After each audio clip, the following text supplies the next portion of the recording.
ये हैं 21 साला अमृता चौहान, फोरेंसिक साइंस की एक तालिब इल्म। अपनी आखिरी इंस्टाग्राम पोस्ट के ठीक 17 दिन बाद उन्हें गिरफ्तार कर लिया गया। तो सवाल ये है कि फोरेंसिक की एक तालिब इल्म जो जुर्म को सुलझाने की तालीम हासिल कर रही थी, खुद एक ऐसे जुर्म के मरकज़ में कैसे पहुंच गई जिसे एक हादसा दिखाने के लिए बड़ी चालाकी से तैयार किया गया था। चलिए इस मामले की गहराई में उतरते हैं। और फिक ये वो लफ्ज़ है जो अमृता ने खुद को बयान करने के लिए इस्तेमाल किया था, यानी पुरअसरार, आम समझ से बालातर। और सच पूछें तो ये लफ्ज़ उसकी कहानी पर बिल्कुल ठीक बैठता है। एक ऐसी कहानी जो एक मुस्कुराते चेहरे के पीछे छुपी कश्मकश से शुरू होती है और एक हौलनाक अंजाम पर ख़त्म होती है। तसव्वुर करें, 6 अक्टूबर 2025 की रात है। नई दिल्ली की गांधी विहार कॉलोनी में अचानक अफरा तफरी मच जाती है। रामकेश मीना के चौथी मंजिल के फ्लैट से आग के शोले बुलंद हो रहे हैं। लोग घबराए हुए हैं और फिर एक जोरदार धमाके की आवाज सबको दहला देती है। जब रेस्क्यू टीम आखिरकार अंदर पहुंचती है तो उन्हें जले हुए मलबे के बीच एक लाश मिलती है। पुलिस की इब्तिदाई तहकीकात के मुताबिक ये एक सीधा साधा बदकिस्मत हादसा था। उनका मानना था कि एयर कंडीशनर में धमाका हुआ, जिसकी वजह से 32 साला रामकेश मीना अंदर फंस गया और उसकी जलकर मौत हो गई। चूंकि दरवाज़ा भी अंदर से बंद था तो किसी को शक करने की कोई वजह नजर नहीं आई। केस बंद। लेकिन जैसा कि अक्सर होता है, हकीकत कहीं ज़्यादा पेचीदा थी। जैसे ही फोरेंसिक माहिरीन और फायर इन्वेस्टिगेटर्स ने जाए वक़ुआ का जायज़ा लेना शुरू किया, हादसे की ये सादा सी कहानी बिखरने लगी। शवाहिद कुछ और ही इशारा दे रहे थे, एक ऐसी हकीकत जो किसी भी हादसे से कहीं ज़्यादा खौफनाक थी। तो एक तरफ थी पुलिस की हादसे की थियरी और दूसरी तरफ थे ठोस फोरेंसिक हक़ाइक़। और इन दोनों में ज़मीन आसमान का फ़र्क था। पुलिस की थियरी के बिल्कुल बरअक्स एयर कंडीशनर में धमाके का कोई निशान तक नहीं मिला। किचन में मौजूद गैस सिलेंडर को जानबूझकर लाश के पास रखा गया था।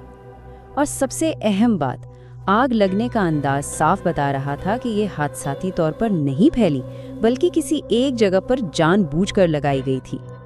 लेकिन 3 ऐसे फोरेंसिक सबूत थे जिन्होंने इस शक को यकीन में बदल दिया और सारा मामला खोल कर रख दिया।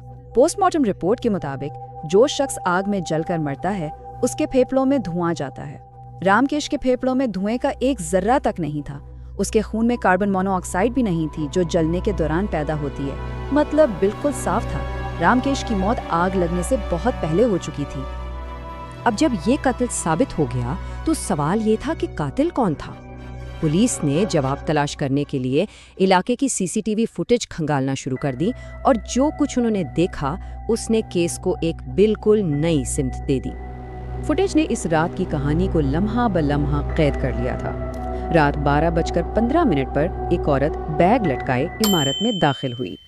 ठीक 15 मिनट बाद 2 आदमी जिनके चेहरे ढके हुए थे अंदर आए।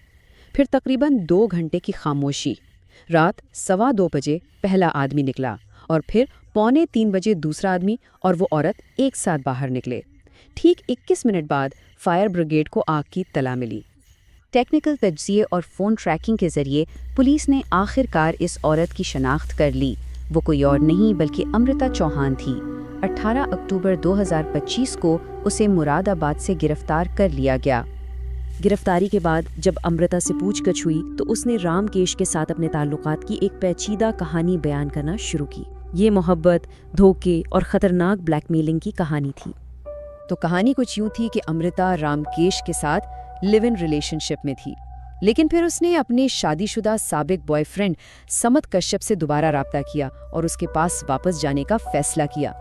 अमृता ने तो रामकेश को छोड़ दिया, लेकिन रामकेश उसे छोड़ने को बिल्कुल तैयार नहीं था। और यहीं से मकसद सामने आता है। अमृता के मुताबिक रामकेश ने उसे वापस लाने के लिए ब्लैकमेल करना शुरू कर दिया। उसने धमकी दी कि वो उनकी ज़ाती वीडियोस लीक कर देगा जो उसने एक हार्ड डिस्क में महफूज कर रखी थी।